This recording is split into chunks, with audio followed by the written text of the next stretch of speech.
اعوذ باللہ من الشیطان الرجیم بسم اللہ الرحمن الرحیم هل أتاك حدیث ضیف ابراہیم المکرمین صدق اللہ العظیم۔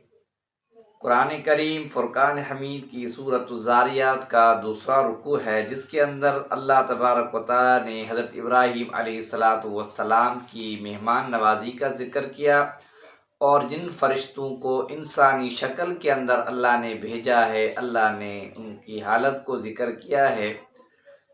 اے پیغمبر، کیا آپ کے پاس حضرت ابراہیم علیہ السلام کے معزز مہمانوں کی خبر پہنچی؟ اذ دخلوا علیہ فقالوا سلاما، جب وہ معزز مہمان حضرت ابراہیم علیہ السلام کے پاس آئے، فقالوا سلاما، اور مہمانوں نے سلام کہا۔ اور یہ سلام جو ہے یہاں سے ثابت ہے کہ ہم جب کہیں پہ جائیں تو السلام علیکم ورحمۃ اللہ وبرکاتہ ضرور کہیں۔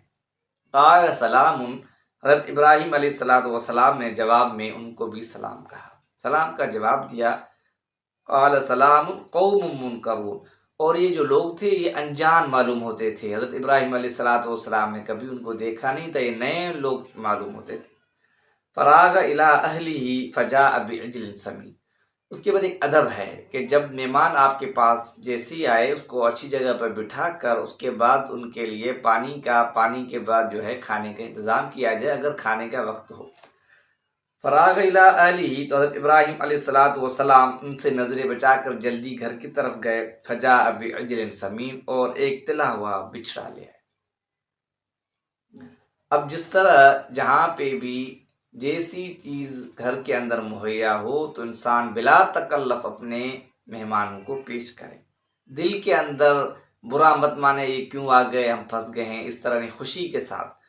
فقربہ الیہم، حضرت ابراہیم نے یہ تلا ہوا کھانا ان کے سامنے پیش کرنے کے لیے ان کو یہ کھانا قریب کیا۔ قال الا تاکلون، جب دیکھا یہ نہیں کھا رہے ہیں تو پوچھا، قال الا تاکلون، یہ تم کھانا کیوں نہیں کھاتے؟ فاوجس منہم خیفہ، کہ جب مہمان جب کسی گھر میں آتا ہے اور اس کو کھانا پیش کر دیا جائے، اگر وہ کھانا نہیں کھاتا دل کے اندر ایک ناگواری گزرتی ہے اور خوف محسوس ہوتا ہے کہ ان کا نیت کیا ہے، ان کا ارادہ کیا ہے، یہ کیوں کھانا نہیں کھا رہے۔ فاوجس منہم خیفہ، تو حضرت ابراہیم علیہ السلام نے خوف، ایک ڈر محسوس کیا۔ قالوا لا تخف، جب فرشتوں نے دیکھا کہ ہمارے کھانے نہ کھانے کی وجہ سے حضرت ابراہیم پریشان ہو رہے ہیں، فرمایا لا تخف، خوف زدہ نہ ہو، وبشروہ بغلام علیم، ہم ایک علم والے بردبار غلام کی خوشخبری دیتے ہیں آپ کو۔ جب یہ ایک غلام کی، ایک اولاد کی، ایک بیٹے کی خوشخبری دی تو فاقبلت امرأتہ، حضرت ابراہیم علیہ السلام کی گھر والی وہ گھبرا گئی، وہ خود بیان کرتی عجوز، کہ ایک تو میں بڑی ہوں اور ایک جو ہے وہ عورت ہوں کہ جس سے اب بچہ نہیں ہوتا، بانجھ بن چکی ہوں۔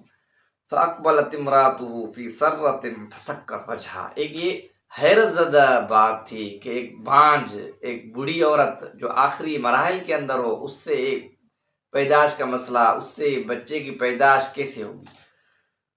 پھر وہ بولتی پکارتی آئی ماتھے پر ہاتھ رکھ کر، وقالت، اور کہنے لگی عجوز حکیم، یہ غیر اختیاری الفاظ تھے کہ میں عجوز، بوڑھی ہو چکی ہوں، حکیم اور بانجھ ہوں۔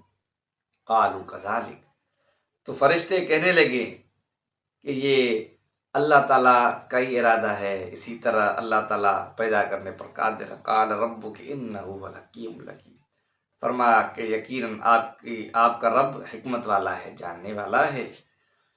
قال فما خطبکم ایھا المرسلون، اس کے بعد ابراہیم علیہ السلام نے ان مہمانوں سے ان کی آمد پوچھا، ان کا سبب پوچھا۔ قال فما خطبکم ایھا المرسلون، کہ اے بھیجے ہوئے فرشتے، اے تمہارا کیا مسئلہ ہے، تمہیں کیا مسئلہ درپیش ہے؟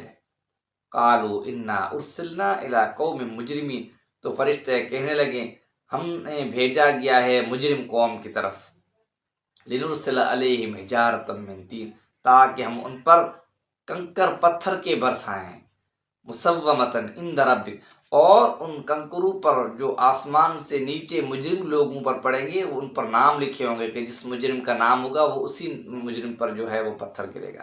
للمسرفین جو مجرم بھی ہے اور حد سے زیادہ اسراف کرنے والے ہیں۔ فَأَخْرَجْنَا مَنْ كَانَ فِيهَا مِنَ الْمُؤْمِنِينَ، پھر ان قوم میں سے جو مومن تھے، جن نیکوکار تھے، اللہ تعالیٰ فرماتے ہم نے ان میں سے جو مومن تھے ان کو الگ کر دیا، ان کو نکال دیا۔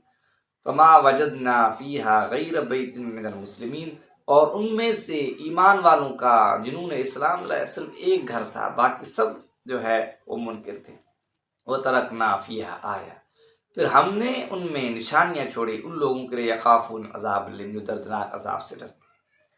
وفی موسیٰ اذ ارسلناہ الی فرعون بسلطان مبین، اگے اللہ تعالیٰ فرماتے قوم موسیٰ اذ ارسلناہ الی فرعون، جب اللہ نے موسیٰ علیہ السلام کو بھیجا فرعون کی طرف، بسلطان واضح دلال کے ساتھ، کھلی ہوئی دلال کے ساتھ، فتولا برکنہ، انہوں نے منہ مول لیا خود بھی، برکنہ اپنے ارکان سلطنت جو تھے ان کے سامنے، ان کے ساتھ یہ سب مل کر انہوں نے حضرت موسیٰ علیہ السلام کو جھٹلا دیا، اور جو حق لے کر آئے تھے ان کو جھٹلا دیا۔ وقال، اور الٹا کہنے لگے، ساحر جادوگر ہے، او مجنون، یہ اس پر پاگل پنی تاری ہے۔ فاخذناہ وجنود، اللہ تعالیٰ فرماتے ہم نے ان کی پکڑ کی، فرعون کی، وجنودہ اور اس کے لشکر کی، فنبذناہم فی الیم وہو ملیم، اور ہم نے اس کو دریا کے اندر ڈبو دیا، پھینک دیا، وہ ملیم، اور انہوں نے کام ہی ایسا کیا ملامت والا۔ وفی عاد، اور قوم عاد کے بارے میں اللہ تعالیٰ فرماتے ہیں اذ ارسلنا علیہم الریح، تند تیز ہوا ان پر بھیجی، ما تذر من شیء، جب ایک تیز اور تند ہوا طوفانی شکل کے اندر آئی تو ما تذر من شیء، کوئی چیز نہیں چھوڑی، اتت علیہ الا جعلتہ کرمیم، پھر اس نے اس کو ایسا کر دیا، جعلتہ کرمیم، جیسے کوئی چیز گل کر ختم ہو جاتی ہے، بالکل بوسا کر دیا، ریزہ ریزہ کر دیا۔ تیز تند ہوائیں جب آتی ہیں تو گھر بھی گر جاتے ہیں، درخت بھی گر جاتے ہیں، مکانات گر جاتے ہیں، دنیا کی ساری چیزیں ملیا ملیٹ ہو جاتی ہیں۔ وفی سمود، اور قوم سمود کے بارے میں اللہ تعالیٰ فرماتا ہے اذ قیل لہم تمتعوا حتی حین، ان سے کہا گیا کہ چند دنوں کی مہلت ہے، اس سے فائدہ حاصل کرو۔ فعتوا عن امر ربہم، پھر اپنے رب کے حکم کی انہوں نے بھی نافرمانی کی۔ فاخذتہم الصاعقہ، چنگاڑ چیخ کی آواز نے ان کو گھیر لیا، وہ دیکھ رہے تھے، ان کے دیکھتے دیکھتے ایک چیخدار آواز آئی جس کی وجہ سے یہ لوگ مر گئے۔ فما استطاعوا من قیام، پھر جو جس حالت میں تھا اسی حالت میں مر گیا، ان کو اٹھنے کی استطاعت بھی نہیں ہوئی۔ وما كانوا منتصرین، اور نہ ہی انہوں نے اپنے مدد کے لیے کسی کو بلایا کہ وہ آ کے اس کی مدد کرتا۔ وقوم نوح من قبل، اس سے پہلے اللہ تعالیٰ نے حضرت نوح علیہ السلام کی جو قوم تھی، انہم كانوا قوما فاسقین، اور یہ قوم کیا تھی؟ فاسق تھی، گناہ گار تھی۔ یہاں ہمیں یہ سبق ملتا ہے کہ اللہ نے پچھلے قوموں کے عبرتناک سزا اور انجام کا ذکر کیا، یہ امت مسلمہ کے لیے۔ یہ قرآن سنیں، اور جو ماضی کے اقوام تھی جنہوں نے اللہ کی نافرمانی کی، اللہ نے ان کی پکڑ کی، تو ان کا سبق ہے کہ جن گناہوں کی وجہ سے ان کے پکڑ ہوئی تو ہم گناہوں کو چھوڑ کر اللہ کی طرف آئے۔